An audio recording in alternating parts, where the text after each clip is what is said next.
They spent many years overseeing the Vancouver Pujari Department, where Pramada Prabhu was a head Pujari for 20 years, and Uttama Prabhu was a head seamstress and dresser. So they have facilitated youth Bhagavad Gita readings for decades, among other numerous services. And seeing how unhealthy marriages adversely affect individuals and communities, they decided to train as marital educators. So they are two of the founding members of the Grihastha Vision team and have mentored numerous couples and facilitated seminars around the world. Together they specialize in premarital education. They are also co-authors along with the GBT members of Heart and Soul Connection, which is a devotional guide to marriage, service, and love. You can find this at VaishnavaFamilyResources.org. So today we'll be hearing from today's Pramada Prabhu on the topic of Sri Ram leading by example. Let's extend a warm welcome to Pramada Prabhu.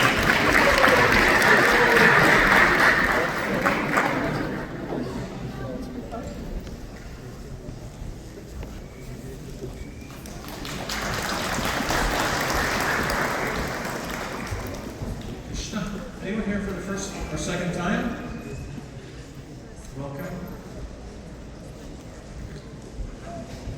Jaya Radha Madhava Kunjabi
Chapter 10, text 51. It's a verse about an incarnation of Krishna, Lord Ramachandra, who appeared in the previous age, who was a great, very saintly, exemplary king. And it's the incarnation of Krishna. His appearance day is actually next Thursday, and there'll be a festival here in honor of Lord Ramachandra. So there's a little teaser for that festival. I'll just maybe say a little bit about Lord Ramachandra today. His kingdom, and something called Ram Raj, the kingdom of Lord Ram. So I'm just going to read the verse once. Tritayam Vartamanayam Kalakrita Samo Bhavat Rame Rajat Rame Gyane Sarvabhuta Sukam Rahe. Translation and purport by His Divine Grace, A.C. Bhaktivedanta Swami Maharaj Prabhupada. Lord Ramachandra became king during Treta Yuga, but because of his good government, the age was like Satya Yuga. Everyone was religious and completely happy. Purport. Among the four yugas, Satya, Treta, Dwarka, and Kali, the Kali Yuga is the worst. But if the process of Varnashram Dharma is introduced even as age of Kali, the situation of such a yuga can be invoked. The Hare Krishna movement, or the Krishna consciousness movement, is meant for this purpose. Kaler doshe dihe raja ascheko maham guna kirtanare krishnasya mukta sangha param jet. My dear king, although Kali Yuga is full of faults, there is still one good quality about this age. Simply by chanting the Hare Krishna Maha Mantra, one can become free from material bondage and be promoted to the transcendental kingdom. Bhagavatam 12:351. If people take to this Sankirtan movement of chanting Hare Krishna, Hare Rama, they will certainly be freed from the contamination of Kali Yuga. And the people of this age will be happy as the people were in such a yuga, the golden age. Anyone, anywhere, can easily take to this Hare Krishna movement. One need only chant the Hare Krishna Maha Mantra, observe the rules and regulations, and stay free from the contamination of sinful life. Even if one is sinful and cannot give up sinful life immediately, if he chants the Hare Krishna Maha Mantra with devotion and faith, he will certainly be freed from all sinful activities and his life will be successful. Param Vajayate Shri Krishna Sankirtanam. This is the blessing of Lord Ramachandra, who has appeared in this age of Kali as Lord Sundar, Shri Chaitanya Mahaprabhu. Namo Krishna Padaya Krishna Krishnaya Bhutale Srimati Bhakti Vedanta Swami Nitinane Namaste Saraswati Devi Varadani Acharane Nirvishesha Srinivadi Prasad Sadesha Tarane Omaganate Madandasha Dinandanan Sholakaya Chakshuram Militam Jina Tasmai Shri Gurave Namaha. So in previous ages, long ago, the world and countries in this world would be run by monarchs. And in previous ages, these monarchs were not simply rulers, but they were also known as Rajarshis, which is two words, Raja and Rishi. So Raja is a ruler, and Rishi is a sage or a saintly person. So in previous ages, rulers of countries were not only great kings, but they also possessed very saintly, godly qualities. And thus they were able to rule their countries in a way very different to which countries are ruled today. And now monarchies are practically abolished around the world because the monarchs over time became gradually corrupted and simply interested in their own interests, not really interested in the lives and the concerns of their peoples. And my wife Uttama, she gave me this nice list of some of the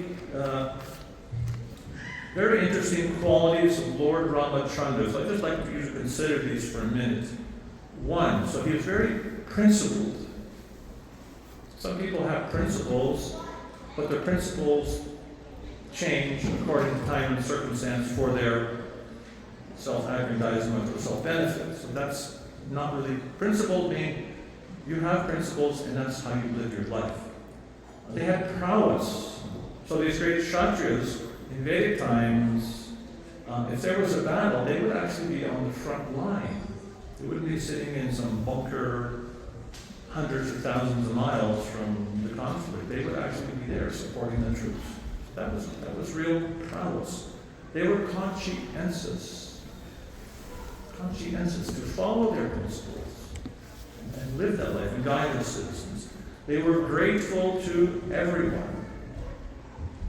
How many political leaders are actually concerned for the people, not just paying lip service, but actually very conscientiously concerned about every citizen in their kingdom? That's hard to imagine.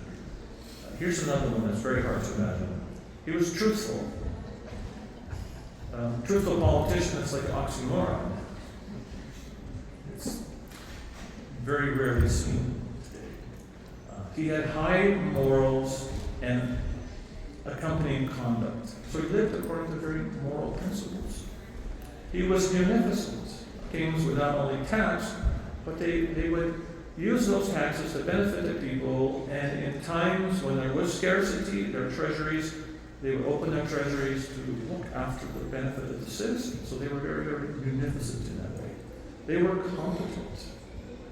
They could actually do these things because they were very intelligent and very much empowered. One quality with Lord Ramachandra, he had a pleasing appearance. And he had control over anger. See some politicians in the current age, and they have difficulties. And he was never jealous of them. He accepted the good qualities of everyone. So thus he was a Rajarshi.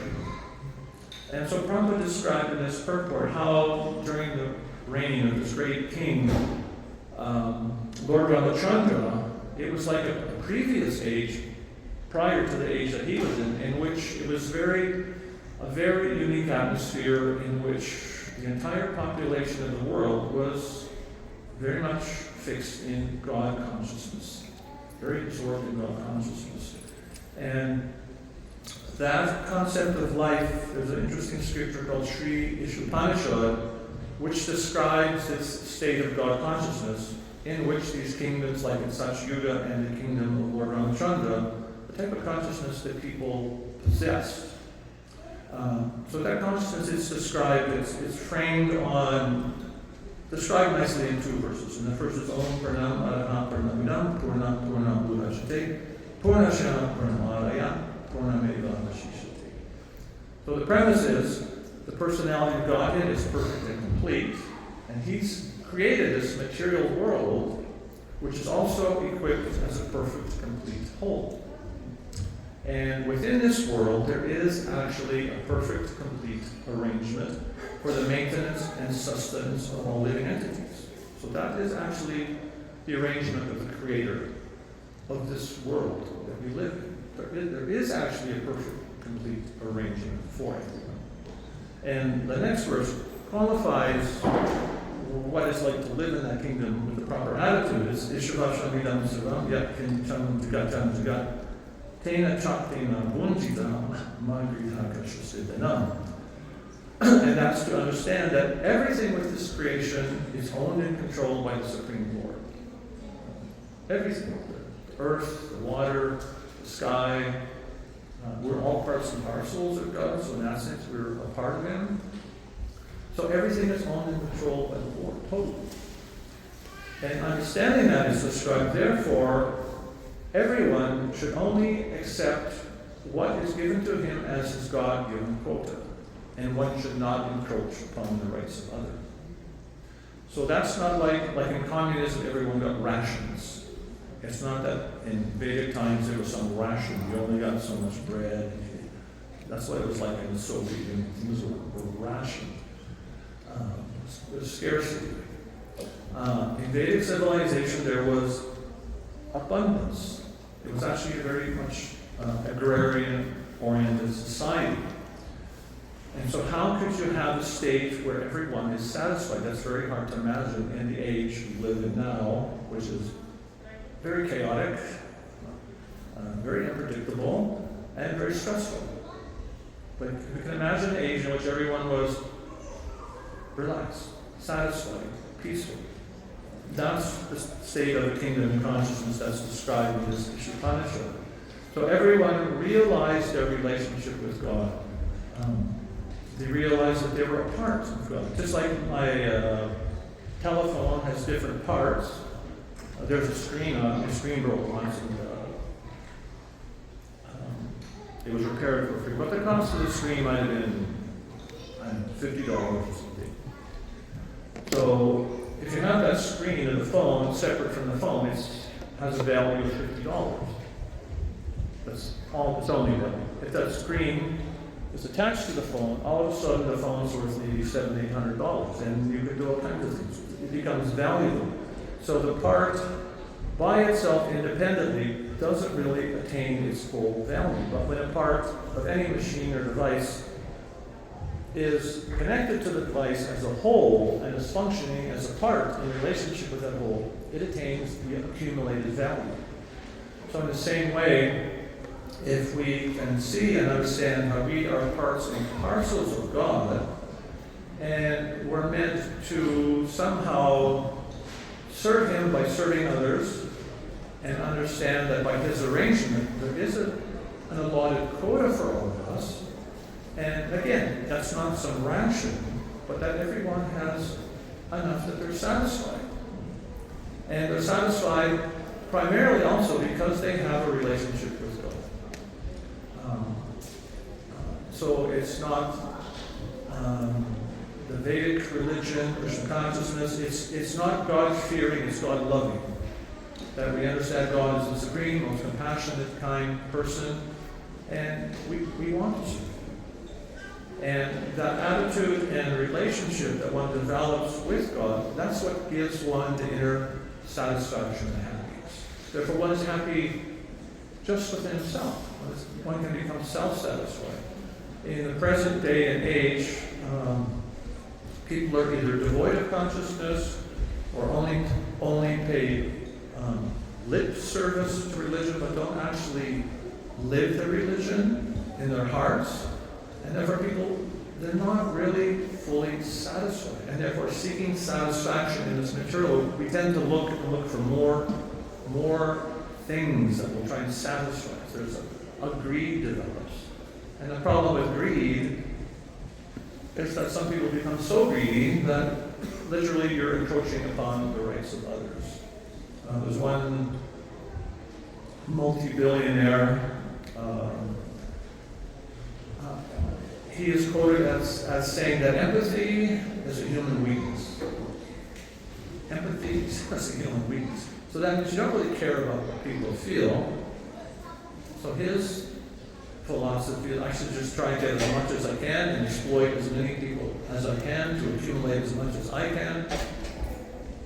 But the result is, when you have many people like that, thinking like that, how a very large percentage of the population, a very small percentage, a very minute percentage of the population possess the majority of wealth within this world, and the rest of the population, the great majority, possess a very small fraction. Therefore, there is so much. So this kingdom of Lord Ram and the kingdom that's talked about in the Vedic literatures like Srimad Bhagavatam, it was not like that. It was a mood of abundance and satisfaction. And so that may seem something very, very remote and airy-fairy and very far-reached conception from the world we're living in today. And so you might think, well, what's the relevance of that concept to where I am right now in this world which is so stressful and chaotic? Our spiritual master, Sri Srila Prabhupada, when he was young, he was involved in the Gandhi's movement to liberate India from the British Raj. So you might say he was actually a political activist. And one of his friends invited him to go see this great saintly person, Srila Bhaktisiddhanta Saraswati Thakur, who became our spiritual master. And Srila Prabhupada, on meeting Srila Bhaktisiddhanta, he posed some questions. He said, because Srila Bhaktisiddhanta was saying how Krishna consciousness was so important, God consciousness is very important in this age, it should be spread. And Srila Prabhupada put this question to Srila Bhaktisiddhanta, would not it be better if India first became free from the rule of the British so that people would take India more seriously? And Srila Bhaktisiddhanta Saraswati Thakur replied that the message of Krishna, the message of Lord Chaitanya, was so exclusively important, it does not depend upon any material circumstance. He said it can be spread anywhere at any time. He said it's such an important thing, it should be spread anywhere at any time and every time. And Srila Prabhupada, he mentioned that he was very much convinced by this individual, Srila Bhaktisiddhanta Saraswati Thakur, and Prabhupada said he actually considered that his spiritual master. Because that first meeting, Srila Bhaktisiddhanta Saraswati noticed that our spiritual master was Abhay Charanday at that time. He spoke very good English. And so Srila Bhaktisiddhanta said to our Srila Prabhupada, you're educated in the English language, you should spread Krishna consciousness in the Western world. First meet, I just met him and gives him this instruction. And Srila Prabhupada said he always thought of that. He always thought of that, how he could do that. And then years later, he began to preach Krishna consciousness in India, and eventually he came to North America and started this movement in a very small way. And now, so many years later, there's temples all over the entire world. I've had the fortune to travel to 21 different countries, and everywhere we go, beautiful temples, so many devotees. It came from that instruction of Srila Bhaktisiddhanta, that Krishna consciousness is so exclusively important, it should be spread despite all obstacles.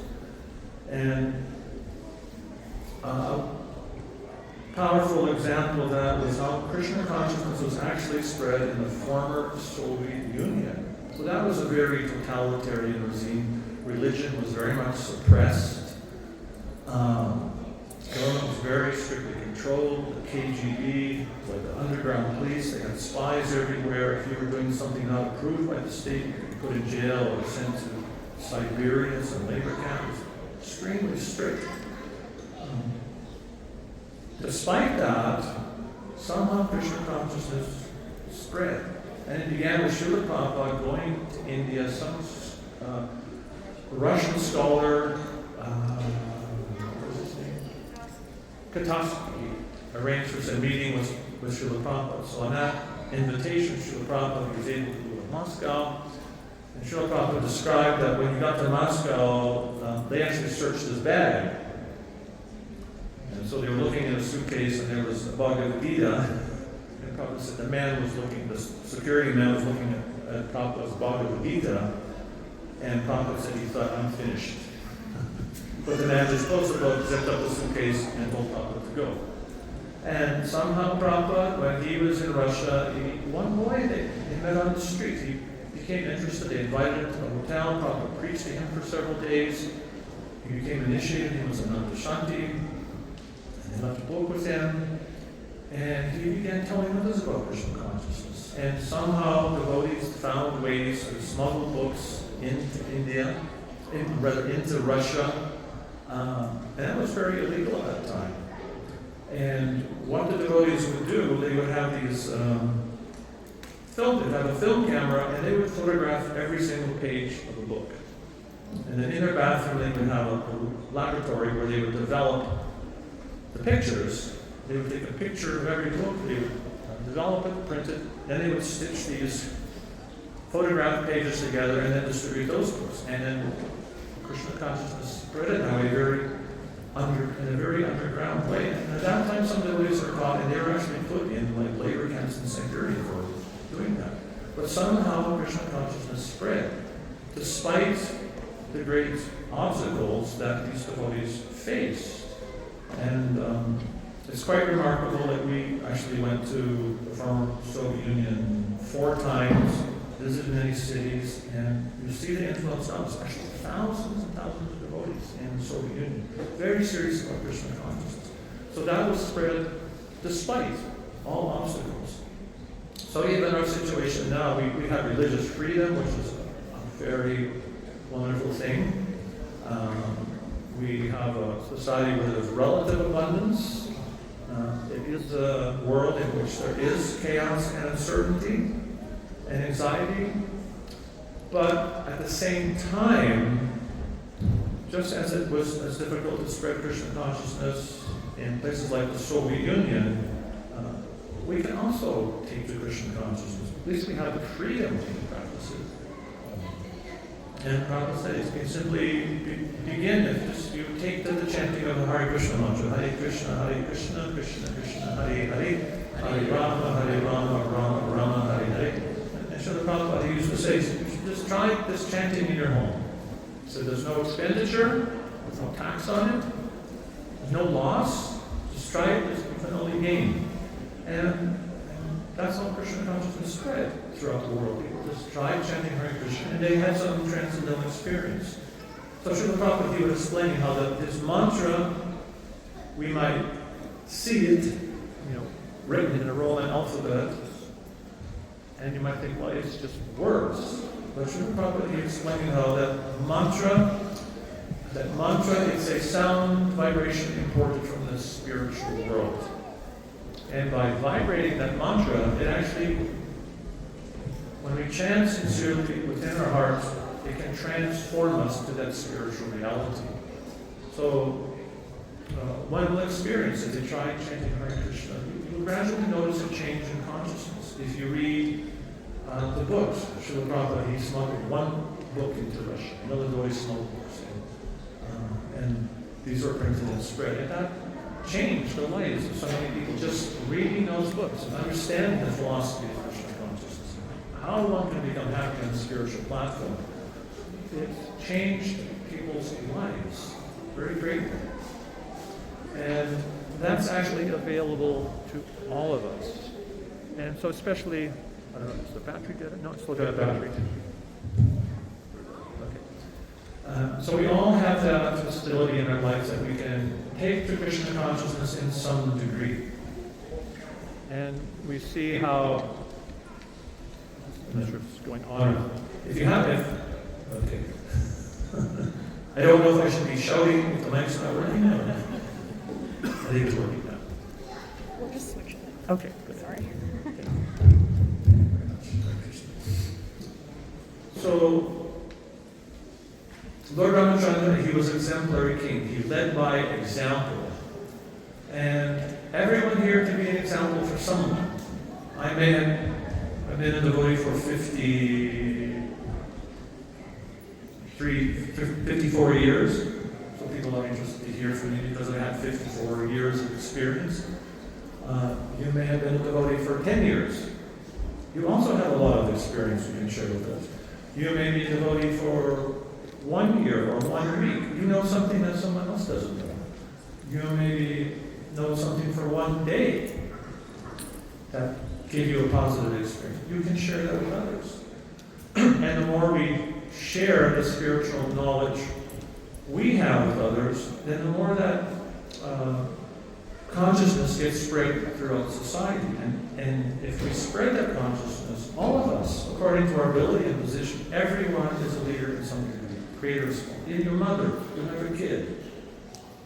You're bringing up your child to Krishna consciousness. You're leading your children. That's a very important, powerful thing.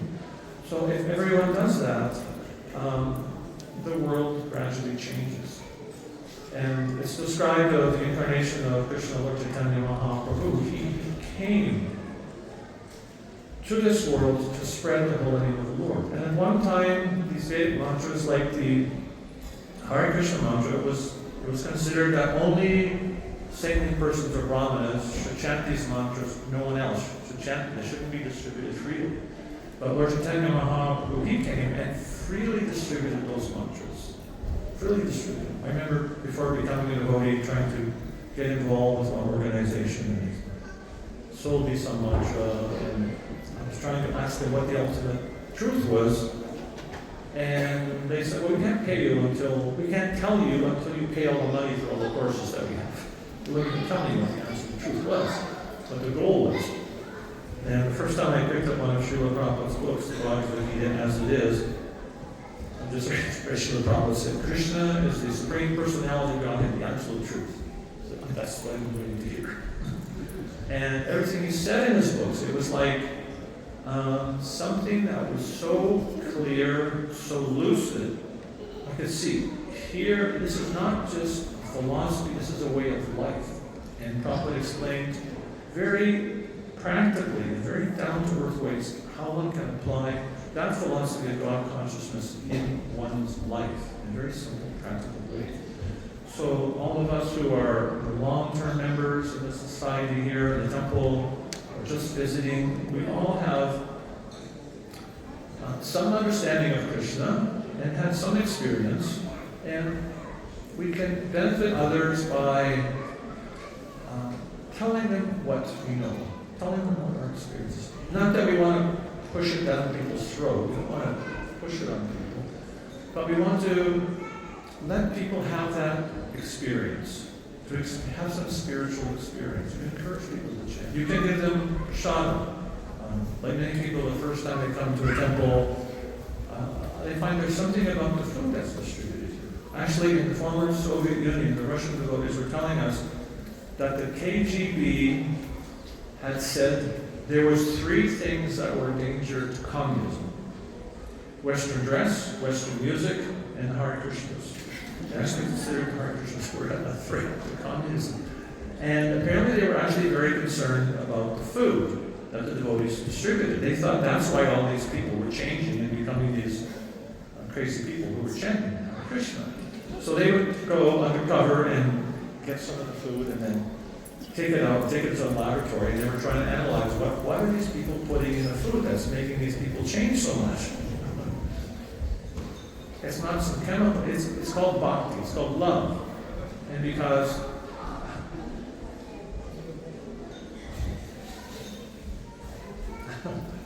simple formula that Prabhupada gave, just to cook with love.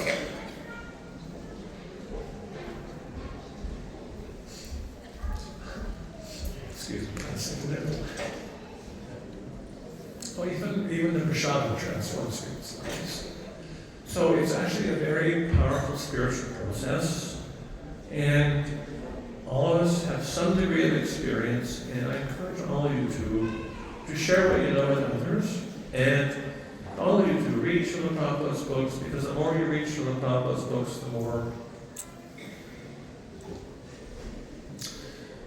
the more deeply you can understand the philosophy of Krishna consciousness. The more deeply you can connect with Krishna, the more satisfied you can become. And the more satisfied you become, that will make others also want to become satisfied by seeing what you have taken from the process. So I encourage you all, please take the Krishna consciousness according to whatever means you can and enrich your life in that way. And maybe a couple of minutes for 1 or 2 questions if anyone has a question.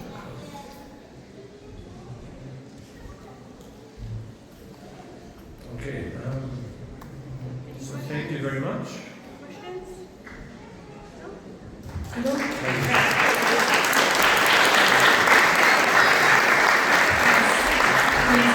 Yeah, keep the round of applause going. What a sweet, sweet class. I told you it was going to be a special one, for sure. So I just have a few announcements before we get to Prashadam. So first and foremost, Shikhar Praki Prabhu, who is our temple's senior devotee, Shandala Prabhu's father and Satyabhama Mataji's father-in-law, left his body yesterday. So we want to offer 3 rounds of the Hare Krishna Maha Mantra for his departed soul. So we'll chant the Hare Krishna Maha Mantra 3 times. Hare Krishna, Krishna Krishna, Hare Hare, Hare Rama, Rama Rama, Hare Krishna, Krishna Krishna, Hare Hare, Hare Rama, Rama Rama, Hare Hare, Hare Krishna, Krishna Krishna, Hare Hare, Hare Rama, Rama Rama, Hare Hare. Thank you. So we will also celebrate Ram Navami on Thursday, March 26th at 6 p.m. onwards. So if you were moved by this class, we have more celebrations just this coming Thursday. This coming Thursday from 6 p.m. onwards right here in this temple. So the evening program includes a special arati to Sri Ramachandra as well as Kirtan, and then Prashadam will be served at 7:20 p.m. We will also observe fasting for Kamada Ekadasi on Saturday, March 28th, and we will break the fast the next day between 7:04 a.m. and 11:16 a.m. There's also free 2026 Iskcon Toronto calendars, which are available at the front desk. So please take one for yourself. You can take one for your family or friends as well.